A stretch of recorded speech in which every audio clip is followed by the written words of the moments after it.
I think one of the biggest struggles that I face that a lot of Muslims do is that inside voice that keeps popping up, that tells me things like, I don't know if you're going to be successful. I don't know if you're going to make an income, right? Because, you're giving away so much information. Voices that say, oh, that content didn't do as well. Like, what's up with that? And you need to, post more. You can't take a break during Ramadan. You can't slow down. Yeah. So that voice has always been with me in personal and professional ways. And the more I gain awareness about it, though, I'm listening to it and I'm really trying to understand it so I can use spirituality to address it. And that voice also, I think, creates some sort of competition sometimes.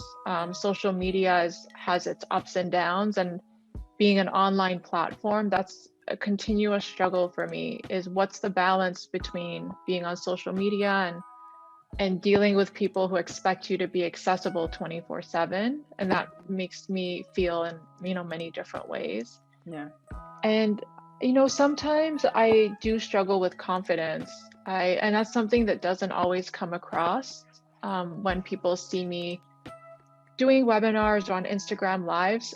I try and be vulnerable, though, that I'm a human being with some knowledge that God gave me, and I struggle with confidence. I sometimes have imposter syndrome, right? Like, am I a professional? Do I actually know what I know? Particularly for minorities, there's this feeling like because you've been told that you're not good enough, that when you're in a room, you're wondering, well, how did I get here if I've been told I'm not good enough? Women feel it oftentimes because society says you shouldn't be doing that, right? So you feel like an imposter in your own life.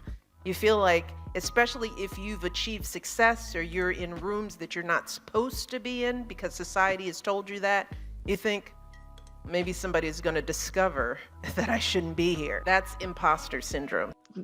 Just a lot of confidence struggles. And I think that has always been with me personally too. So I think those two are probably, they're not only two, they're big, big struggles, right? Yeah, because our right. ego and our confidence are huge to us as people.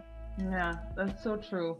I mean, uncertainty is always there. So you especially now putting yourself online, I mean, it's a whole new world, right? Like figuring out how everything works, connecting with people on a digital level, it's really different, I think, from your previous work where you're connecting with, like human beings, like live, but now it's like everything is digital and you have to learn about marketing, about sales. I mean, definitely you're not the only one, especially when you're a solo entrepreneur.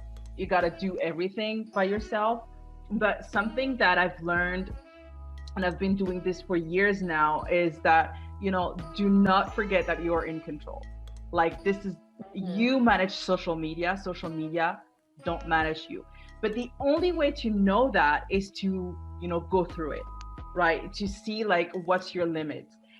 So there is no like right way to do it. It's really experimental. It's all about experimentation and remembering, as you said, awareness is the first step.